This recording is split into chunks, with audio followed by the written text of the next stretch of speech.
And welcome back to the Cover 3 podcast here on CBS Sports. That's Danny Cannell. That's Tom Fornelli. I'm Chip Patterson. Got a lot to get to today. Most of it coming from the mailbag. And this is now that we are inching closer to the offseason. Yes, we still have the College Football Playoff National Championship game. We still have a College Football Playoff National Championship game super preview with our locks. That will be recorded on Thursday. Make sure you subscribe so you can get it. Also, just a little side note, check us out on Spotify. A lot of people are starting to continue to, migrate over towards Spotify as their primary podcast platform. We're right there as well. Apple Podcasts, always, you can find us. The mailbag is going to be a regular part of our off-season planning. So you know how to do it. You go and you leave us 5 stars, leave a review. It can be nice. It can be critical. We really only ask for 5 stars. Then put in your question for the mailbag. It'll get added to the big old bag of mail. We're sitting here recording on Wednesday morning. So let's see. With breaking news.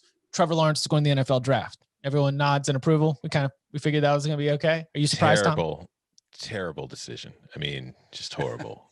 Why would you go be the first pick in the draft and get millions of dollars when you could play another year at Clemson for free?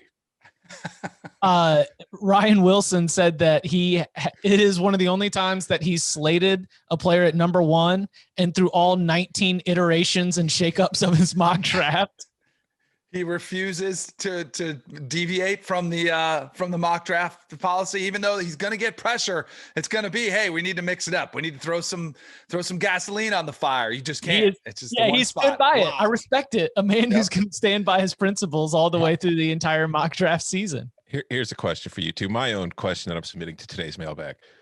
Trevor Lawrence is probably going to be the number 1 pick in the draft, but the way that the stuff always goes leading up to the draft, will there be a team that talks themselves into a Justin Fields or a Zach Wilson or the great unknown Trey Lance ahead of Trevor Lawrence? And will his draft stock go the same way as the Heisman, where you always think he's going to win it, but yet he never won the Heisman while in college? And only once a finalist, too. Mm-hmm. I think what'll be really, really interesting, and this is a massive if Justin Fields lights up Bama and has a very similar performance to what he did against Clemson, there will be some mock drafts. There'll be some teams showing interest in Justin Fields over Trevor Lawrence. That will absolutely. And maybe if he just has an okay game, like I'm sure you'll see those theories and rumors put out there. It's just a matter of whether you believe them or not. I want to know who is going to put together 1,000 picks to trade up for one of those 2 guys, and whether that ends up becoming the rumor. Also, I have a mailbag question. Okay. So Tom got one. I asked for one too. How many times over the course of the history of the Cover 3 podcast have we made hype videos? Because that was a first, the Missouri hype video, the saying that, that was pretty cool. I'm sitting there, I'm like, why are these guys sending it? Because it put it on our group text. I'm like, I know we like what Missouri has done, and Drinkwitz has been our alpha nerd. Like, we've had a real good time with him. And I'm like, what are they sending this for? And then sure enough, I click on it. And I'm listening, and I'm like, those voices sound familiar. But then the worst part about it is if you listen to the voices, we're all throwing them under the bus. Like, there's no way. It's like our open almost to the Locks pod and like all those. It was hilarious. So I don't know. I was curious if that had ever happened before. That audio is going to be played in the Missouri locker room a lot of times before they play Vanderbilt next season, because Eli's going to be like, you hear that guy? Yeah. You see that guy saying, I don't see more than 3 wins on this schedule. He works for the other team, boys. Let's go show him one of those wins. Instant bulletin board material. To answer your question, we have made a hype video. In fact, we made when Showtime was doing an all access Notre Dame season. One of the, at least in multiple episodes, as part of the lead up, where the same thing, they put together a whole bunch of comments about what we expect Notre Dame's going to be able to do. And I think in those 2, we were being haters. We're like, I think Notre Dame's really going to have its hands full with Virginia. And then it shows Deshaun Kaiser throwing a game winning touchdown pass. So if you want to use the Cover 3 podcast for your own chip on the shoulder. Yeah, sure. Go ahead. Absolutely. Go ahead. We should have known Missouri was on it because they also put us in the game notes. In fact, if you want, leave a 5-star review and tell us what you want us to say to put in your hype video. Absolutely. We'll criticize any team that's out there. We'll sell you down the river. We'll do it. No problem. And we also projected they would go 4-6. They went 5-5. Like, right. It's not like massively exceeding the expectations, but hey, listen, we are supporting the Alpha Nerd and the Missouri football program, even as we now have ties to Vanderbilt, and as we continue to have our old fling that we get back together with only on Thanksgiving break, Georgia, and anybody else in the SEC that we continue to line ourselves up with. Are y'all ready to dive into the big old bag? Oh, Devonta Smith, Heisman Trophy, Danny Cannell. I had forgot. Excited about it? I had forgot the Heisman Trophy was last night, to be honest with you. But I did, I saw it. I was like, oh, that's right. Congrats. I think it's cool. I hope we're on this new frontier of voting where we're not lazy, where we don't just plug in the quarterback. So yeah, I think it's awesome. I think he seems like a great kid. I think he's perfect for the award. I think the best observation, the best synopsis that I've heard of it is with the quarterbacks. You had Mac Jones, Kyle Trask, and Trevor Lawrence. And you could make a pretty strong case for either one of them. Like different ways, Trevor Lawrence, probably the hardest case to make, more than a lifetime achievement. But with Devonta Smith, there was no case. You didn't have to make a case. It was so clear cut. He had distanced himself above any other position player that played wide receiver, that it was just that obvious that he dominated that much. So I think I loved it. I thought it was awesome. And I hope we get to a place now where we just see things through a different lens. And I think it's a better lens.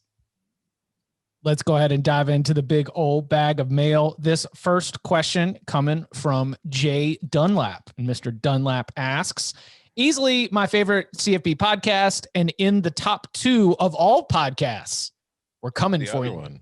And whoever's number 1. Right? The chemistry among the hosts is fantastic, and the pod feels like a bunch of guys just talking ball. Also love that no one seems to think that he knows everything. There's no arrogance here. There's just a few genuine CFB fans talking about their favorite sport and inviting us to listen. Absolutely love it. Also, while I have historically been a Danny Cannell hater, he's been surprisingly pleasant addition to the show. I apologize to Danny for my past derision. Great choice to add him. All right. We won one over. Mailbag question. Although the tweets at the end of the year, you're going to have some Ohio State fans are not going to be happy. The troll level for the Buckeyes has been quite high, elevated. I got to tone it down. That is a fan base that is easy to stoke, Yes. you get that hornet's nest going pretty easy. Yep. Oh my gosh. There are 3 fan bases. Clemson, I think these are the top 3 fan bases, maybe for obnoxious, powerful, insulting, easily incited fan bases. Clemson, I think, has always been on my side for the ACC obvious reasons. I've been a backer of them. Alabama was the worst. They hated me the most, but since they've been really good and they've backed it up, and I've been like, you know what? They're probably going to win the national championship. I feel like I've won some of them over. Ohio State, I really, because I was very vocal about them not making the playoff when Penn State won the Big Ten, and then this year saying that, again, it's just some of it's principled. It's not specific to Ohio State, but their fans don't want to hear that. So, but maybe one day we'll get some Ohio State fans that'll come around. Who's the 4th? You said so. We got Clemson. Oh, no, 3. I think there was 3. Okay, there were 3. Okay. Yeah. I don't know. Right. I'm sure there are way more than 3 that hate me, but those are the well, ones. hey, we're about to open that up because mailbag question: what coaches have lost the most shine in your eyes over the last 5 to 10 years? Thinking of coaches that used to be stars but are generally not viewed as favorably now. The one that immediately comes to mind is Kevin Sumlin. I still think he's a decent coach, but a few years ago, if I had told you that he was, a few years ago, I would have told you that he's one of the top 10 to 15 coaches in the nation. Recently, my opinion has been significantly revised. Do y'all agree? And who else would you put in that category? I think Arizona agrees that Kevin Sumlin's not one of the top 10 to 15 coaches in the entire country, as they have decided to move on from him for a Jed Fish. And I think that Sumlin probably can be grouped in Well, how about this? I would put Dana Holgorsen in that same thing. And there is an entire coaching tree that was the hotness really around the early part of this past decade where you were looking to go and get a piece of it. And, there's the, he was at Oklahoma State, also from the Oklahoma State staff, Larry Fedora was never one of the top 10 to 15 coaches. But I would say that there's a group of coaches that you could look at and say what they did offensively was once viewed as a difference maker worth making them the head coach. And Kevin Sumlin, Dana Holgorsen, and some of the others from that coaching tree, I do think have fallen off and can kind of be viewed as we don't look for that in a head coach. And when we're ranking a head coach, that's not going to be enough for us to consider you one of the top 10 to 15 coaches. Yeah, I think Sumlin and Holger are two good examples. I think others that come to mind for me are Les Miles, who 10 years ago was, like when we were doing our preseason coach rankings, like he was a top 5 choice. Now, I don't even know, would you put him in the top 25 just based on winning the national title? But other than that, things have gone downhill there pretty quickly. And then seeing how quickly LSU was able to turn things around and win a national title after moving on kind of hurts his stock even a little more. Although I still think he's a good coach. I think that he just didn't adapt to the way the game changed and it caught up to him.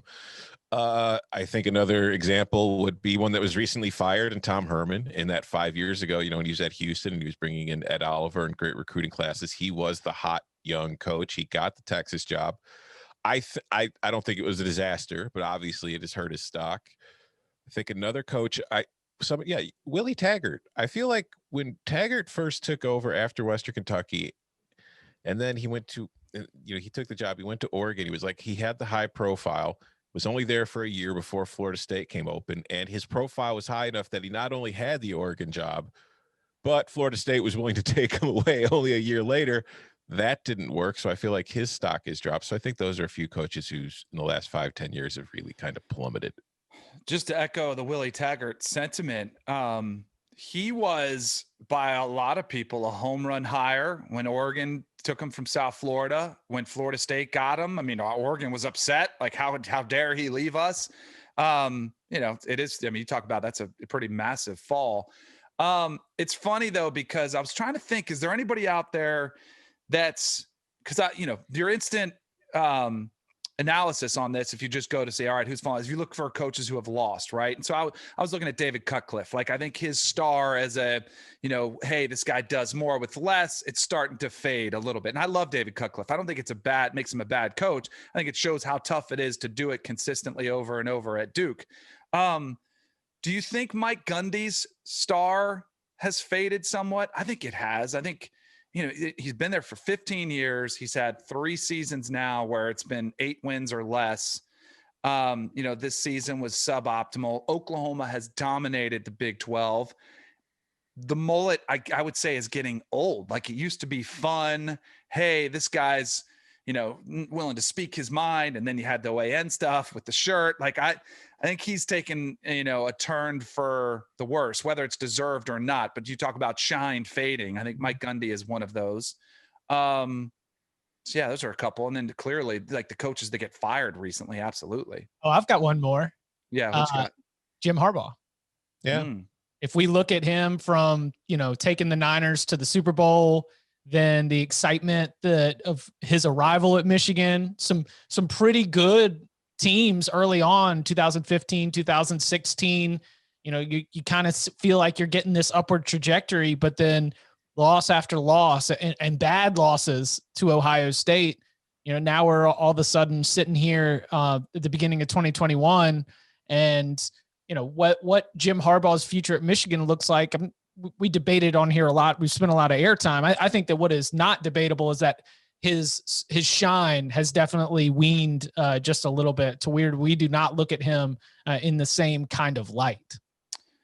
Justin Fuente was a coach that was, looked like it was Virginia Tech was on the right path. They've kind of fallen off recently.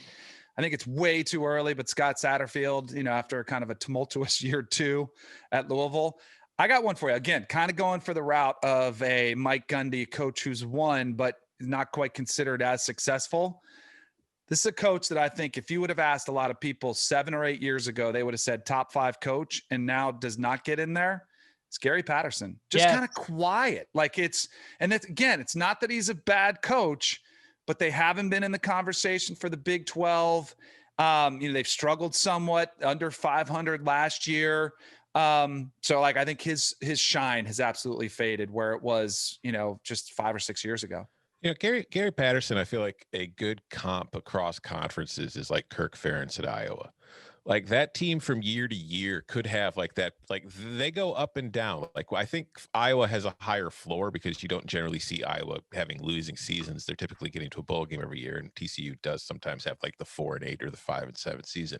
But I just feel like it's peaks and valleys, whereas like Iowa goes from 8 wins to occasionally 10, 11, and then TCU is going from like 4 wins to 10 or 11. 2 more good suggestions from Coca. Chip Kelly, which I would argue might be on the way back up again. It's right? Going that way. I mean, we UCLA is a powerhouse now. Yeah, we rode the roller coaster where, I guess back 2009, 2010, 2011, we think he's awesome. What was it? It was instantly with the Eagles, right? Where it like started good, but then tailed off. Was never really great with the 49ers. Then at UCLA, we're worried that it's not going to work. The $1 million meal table's not coming through for him. And I don't know, man. Good. I think that's a roller coaster that Chip Kelly's got thick enough skin that he can ride out all of those ups and downs. It's kind of like, I kind of think that being at UCLA is the perfect place for him to be able to withstand all that blowback, because he knows that that might be the best spot for him. Oh, and Scott Frost. Mm-hmm. Yeah, Frost's reputation is definitely cratered, but I'm not ready to completely sell my stock on that yet. Too early? I mean, it wasn't that long ago that UCF was undefeated. Right. There's the thing, like oh God, this is going to get me in trouble. I think if Scott Frost maybe was at a different place, he could have more success. Oh, then Nebraska. Yeah. Don't whisper it. If Scott Frost wasn't at Nebraska, he could have more success. Because why? Their lack of ability to get the top recruits? Yeah, I think it's I think you have, like when he was at UCF, I think he had easier access to the kind of recruits that he needs for what he wants to do. And I think that Nebraska being where it is, it's not, it's not a football hotbed. It's not a high school football hotbed. It doesn't have a ton of local recruiting talent, and it's more of a Midwestern kind of Big Ten program. And I just think that the way Scott Frost runs things works better outside of the Big Ten than it does in the Big Ten. Next question from the mailman. The mailman asks, pre-COVID, the narrative around Texas A&M was that the favorable schedule and influx of young talent had the stars aligned for this to be A&M's best season in a long time. They have delivered for the most part, with the sophomore class, and he mentions Marvin Leal, Green, Weidermeyer, Spiller, and Smith being stars of the team. But can you make an argument this will be the best season for the Aggies under Jimbo for the next few years, and it will be tough for them to sustain this success? LSU, Auburn, and Texas sputtering currently may have led some to believe that the Aggies have a bright future.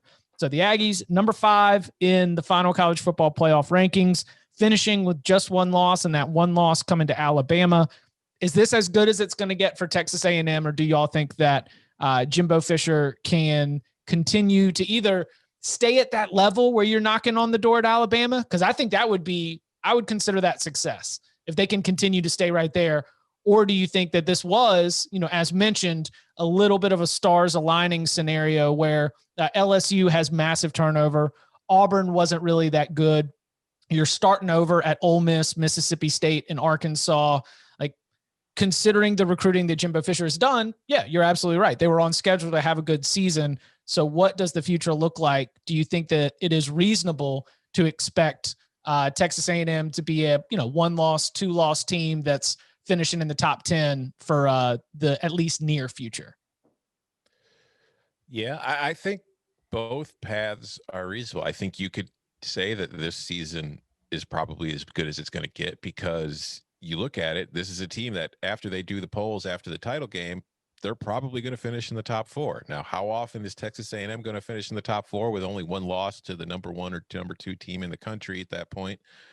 Probably not very often, but I don't think that I can rule out that this will be the last time it happens because, yeah, LSU had a down year, Auburn had a down year, and Texas has had a down year, but I don't really think that has anything to do with A&M now that they're in the SEC. But it's just Auburn has never been a program that is winning 10 to 11, 12 games every year anyway. Auburn's got plenty of 8-win seasons in the last few years. Yes, it's won the national title. It's played for another, but Auburn always kind of just cycles up and down.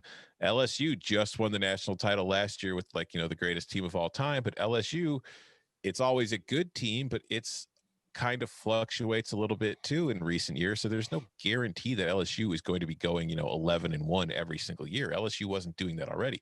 Alabama is still the only team in that division who really can say that about the team that you really need to worry about, who never has a letdown at any point.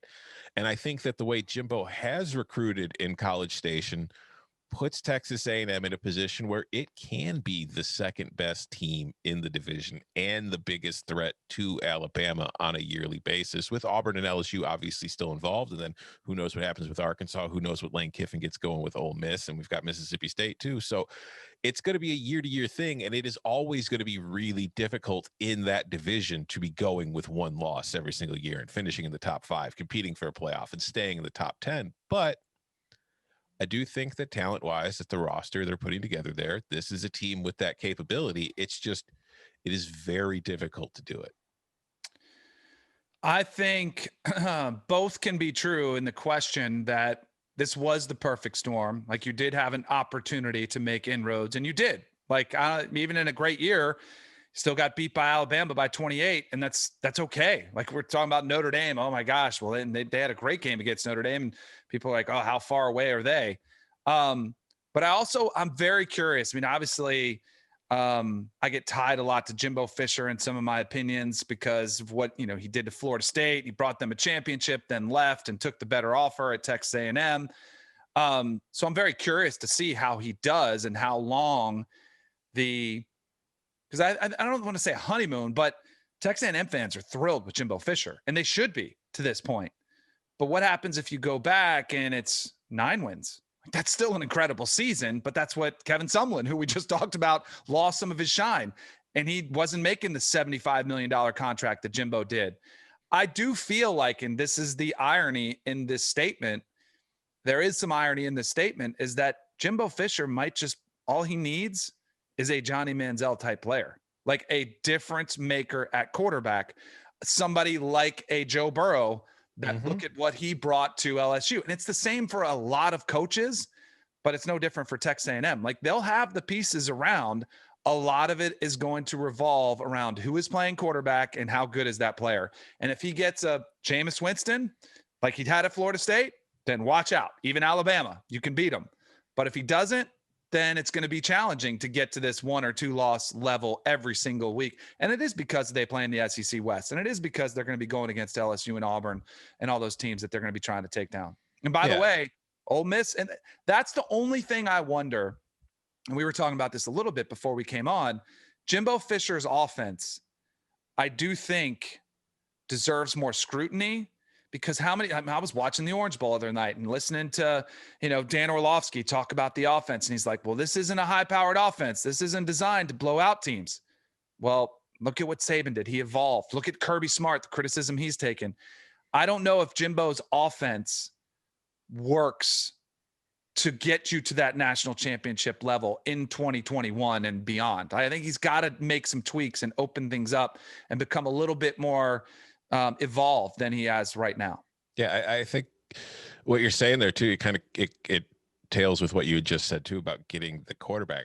I think that what we could have seen this year from that A&M offense was it was limited by the guy he had at quarterback. And it's no knock on Kellen Mond. He had a very solid season, but it's just nobody considers Kellen Mond to be a top 5 quarterback in the country. And I think that if he's able to bring in one of those guys, like the no doubt difference maker quarterbacks, because like if you put Trevor Lawrence or Justin Fields on that Texas A&M roster this year, that's probably a team that, very likely maybe it still loses to Alabama, but it doesn't lose by 28, and it's probably in the playoff. And I think that if he can get that guy and he can, he has a guy capable of running the kind of offense that Clemson runs or Alabama runs or Ohio State runs. I think he would probably be willing to make some changes for it, but I don't know. We've never seen him with that, because when he had Jameis, it was still more of that old school kind of pro style, not really, spreading things out too much. Do you think that final rankings carry weight with fans? I think that I struggle to remember whether or not a team finished at 8 or 12 or 13. But I ask this because Texas A&M finished in the top 10 of the final AP poll, 1992, 1993, 1994. Since then, it's happened just twice. Once in 1998 and once in 2012, the first Johnny Football year. And so, like, finishing in the top 10 of the AP poll, because I'm imagining that Alabama's the ceiling. Like, what's Texas A&M ceiling? Well, you ain't getting ahead of Alabama, so you're probably not winning SEC championships. What is good, and can Texas A&M fans who like Jimbo right now, and as you mentioned, the honeymoon might be over, are they going to take second place finishes in the SEC West and top 10 finishes in the AP poll? Like, does the poll carry any weight? Do final rankings carry weight? If you cannot win a conference championship and if you cannot make the college football playoff, I mean, is that what you're setting your sights on, I guess? It should matter. I think it's going to be different from fan base to fan base. And it's also like, just getting tired of it. If you're finishing the top 10 every year, but you're never getting into the top 4, then at some point finishing in top 10 is just not going to be good enough. But I do think that if you're Texas A&M right now, like you just said, it's happened twice since the early 90s. This is something that you should be happy with. This is something you should be proud of. And this is a team that should be celebrated, even though it didn't win the national title or play for the playoff, because as we've talked about on this show so many times, there's way too much emphasis put on the playoff these days by the media, by the coverage of the sport, and by everything. And these other things that should matter, because like for most programs, you're not going to compete for national titles. A top 10 season is really difficult to do. It is something to be celebrated. A top 25 season for a lot of programs is something that should be celebrated and remembered. So I would hope that this is something that like Texas A&M fans are going to remember as a great season. And you could still want more, but it's just, I feel like the way that the sport is going, it becomes less meaningful every year. You know what I think is massive, though? And I think there is a big difference in top 10 and top 5 or wherever they end up, is we got hosed. Like, hey, we should have been in the playoff. We should have been in over Notre Dame. And so that fan base can feel that. Yeah, we beat North Carolina. We should have been there. And so that gives you a lot of equity if you're Jimbo Fisher. Like, it's easier to forget about the Alabama loss when you can make a case and say, hey, we should have been in there. They beat Notre Dame. They beat North Carolina by the same margin that Notre Dame beat North Carolina, but Notre Dame lost by less. Now you're trying to get me in trouble. All right, coming up on the other side, we take a look at the coaching case, the profile, and the future of some coaches that experienced very good seasons in 2020. And we've got a college football fan free agent looking for a home. We will listen to his or her plea. We will try to put them in the right position. Next. All right, this next question, subject, build the Tom Allen statue. Here we go. Been listening to this podcast for a few years, and it's by far the best college football podcast out there. I've recommended to several of my fellow CFB fanatics and will continue to do so. Keep up the great work. Oh, and I guess Danny isn't too bad after all. Yes. Winning them over one at a time. Is Indiana a good football team? Mailbag question. I posed the question last offseason about the ceiling of Indiana football, having no idea what this year had in store. In my ideal world, IU continues to be a 7 to 8 win program with the upside of beating one of the Big Ten powers once every few seasons. My question is about the future of Tom Allen. I've been of the belief that Allen loves coaching at Indiana and won't leave unless a true blue blood comes calling. Am I crazy to think there's no way Tom Allen would leave IU for a job like Virginia Tech? What is the type of job that you think Tom Allen would leave IU for, and how realistic is it for the Hoosiers to retain him? Love the show. Go Hoosiers.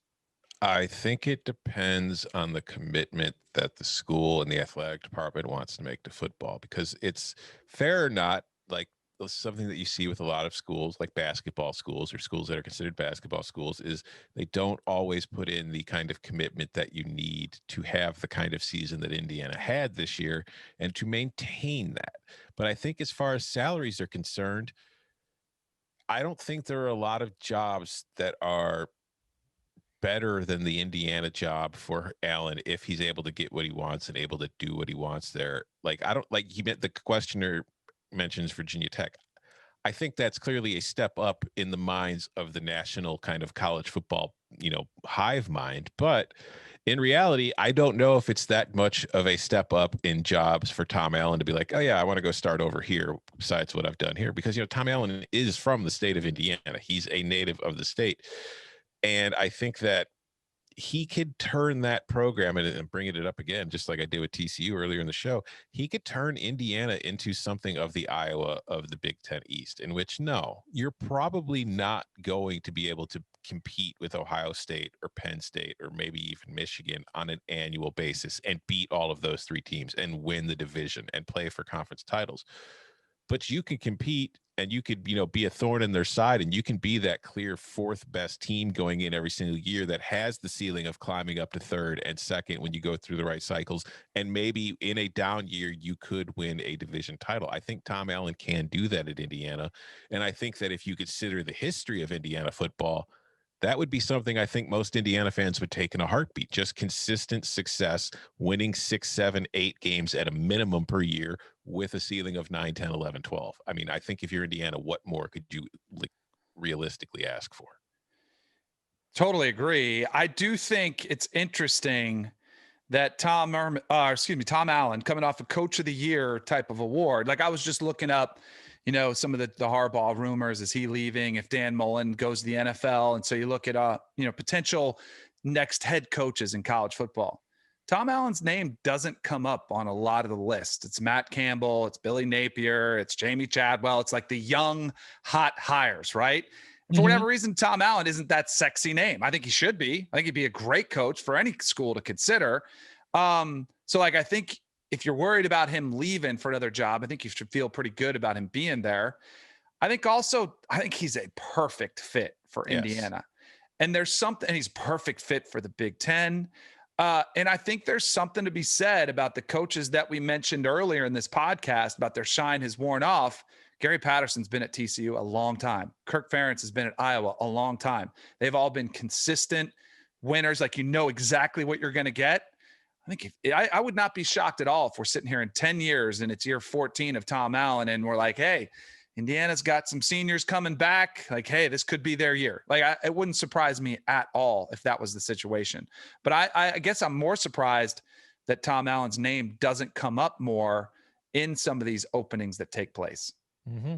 Well, speaking of, next question from an optimistic Cyclone. Love the pod. Always ready for the newest drop so I can laugh at the banter between all of you, especially the Locks pod. P.S. I appreciate the addition of Danny and the money he has made me. Ooh, all right. Question. See, now we know. He must have made it in the regular season. Yeah. Danny's been making everybody rich, and they're like, you know what? I was wrong about this guy.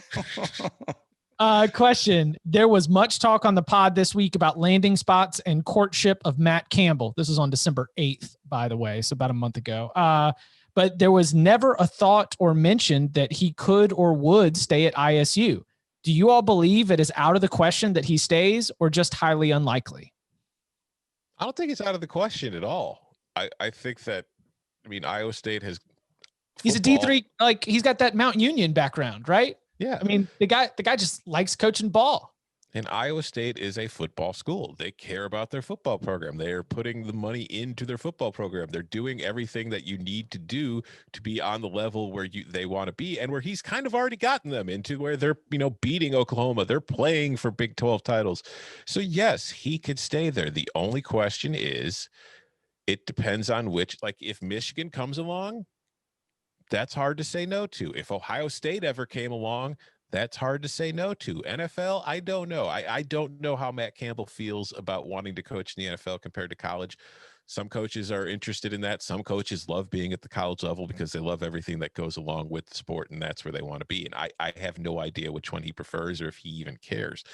So there are jobs that could come along, but I don't think that it is a fait accompli that he's going to leave one day. You know, one of my favorite things I just discovered about Matt Campbell this week. You guys know who his agent is? Is it Jimmy Sexton? He doesn't have one.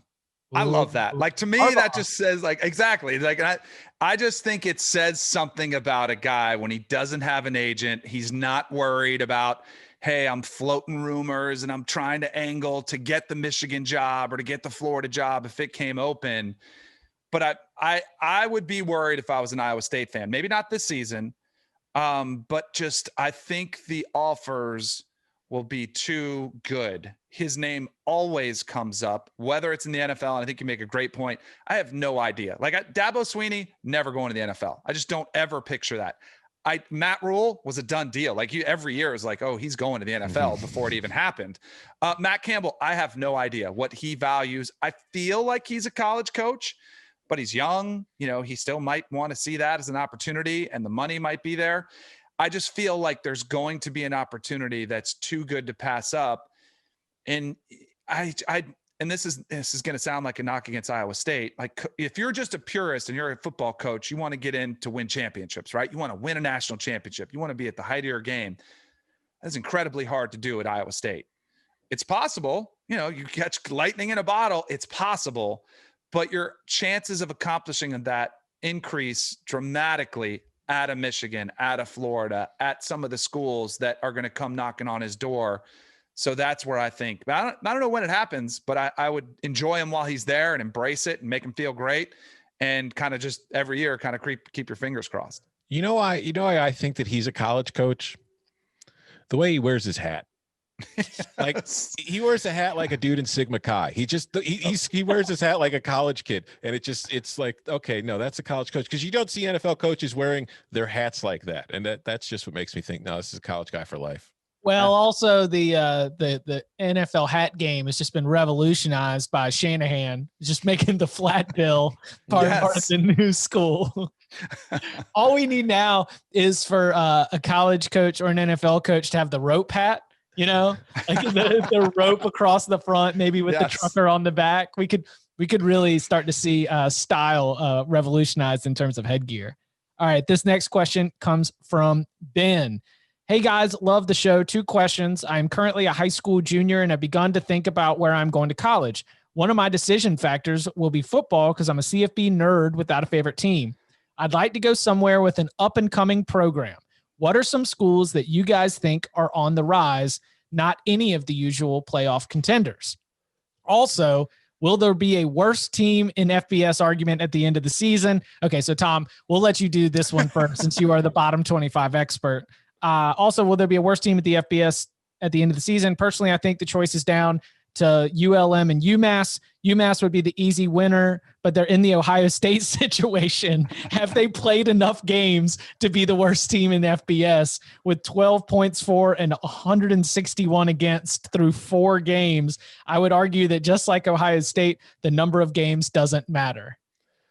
I mean, the bottom 25 playoff will be played next week, and UMass, you know, I had a 4-game minimum for teams to get in. So UMass did qualify, and I don't want to spoil anything, but I would say that UMass has a decent chance of being the worst team in the country. Yes. Okay. And so when I also first read this, I didn't realize that we were making a recommendation on where to go to college. Let's go. I thought he was just trying to pick a school. I mean, if we're just doing where to go to college, go to Arizona State. Yeah. Like, that's like, you do get the up and coming program, but also Arizona State, right? Hey, let me make the case for Tallahassee while we're in here. Right, okay. Making pictures for schools. Like, what was his name again? Did he give his name or no? Ben. No name? All right, Ben. So yeah. Ben, you know, you're going to learn this one day when you take a class in finance and you get to college. With the stock market, you want to buy low. That's what you want to do. You don't want to buy high. Like, you don't want to get in on the end of a dynasty at Clemson or Alabama. You want to buy something that's been battered, bruised, and there's still a lot of upside. That's what you've got in a Florida State football program that is on the cusp of Mike Norvell in year 2. You're going to see an incremental improvement this season. He's going to find his quarterback. Mackenzie Milton's coming there. So all of a sudden, you're going to go to a game. You're going to see one of the greatest traditions in all of college football. When Chief Osceola on top of Renegade plants that spear, there is no better pregame atmosphere than there. Then all of a sudden, you start getting a little bit better. So by your sophomore year, you start getting into the conversation for the playoffs. Can this be the year? Maybe come up a little short, but hey, you still have competitive games. Start knocking off your rivals in Miami, getting closer to Clemson. And then when you're a junior, you'll be in the mix. You'll be in the hunt. You can start buying your tickets for the playoff sites. You can get them out, start planning. And I don't even have to say anything about the fun that you'll have while you're there, while you're attending Florida State. Whether the football team is good or not, you will still have an outstanding time, and you might just meet your wife down the road like I did. Not while we were in college, though, thankfully. I don't know if we would have survived. We met after I was graduated, but there will be plenty of options for you, whatever you so choose to go after. That's a fine choice, but I think that for a Cover 3 podcast listener, there's only one choice. Don't say for Nelly Tech. Yes. No. Okay. Barton A&M, Vanderbilt University. Yeah, that is the team you should adopt. I mean, they've made an exciting new hire in Clark Lee as their defensive coordinator, and he's brought on Barton Simmons to help him build a winner in Nashville. And if there's anybody out there who I believe is capable of not only finding the talent and identifying the talent, but helping instill that winning culture, it's Barton Simmons. So get on the Commodore ship while you can, because SEC East championships are on the way. I cannot imagine that the applicants to Arizona State and Florida State are also applying to Vanderbilt. You better go get yourself one of them Derrick Rose SAT situations. Try and figure out a way to get it done. Hey, but we know someone who might be able to help. That letter of recommendation. That's right. Goes a long way at some of those private schools. I hear. I wouldn't know. I'm just a dummy that went big public all the way. But I hear that if you can pull the right strings, you can do that. He is Tom Fornelli. You can follow him on Twitter at Tom Fornelli. You can follow him on Twitter at Danny Cannell. You can follow me at Chip_Patterson. Thursday, we will be recording the national championship game super preview, matchups to watch, the angles and storylines we're most excited about, and of course, our locks against the spread and on the total. Gentlemen, thank you very much. Thank you. Got it.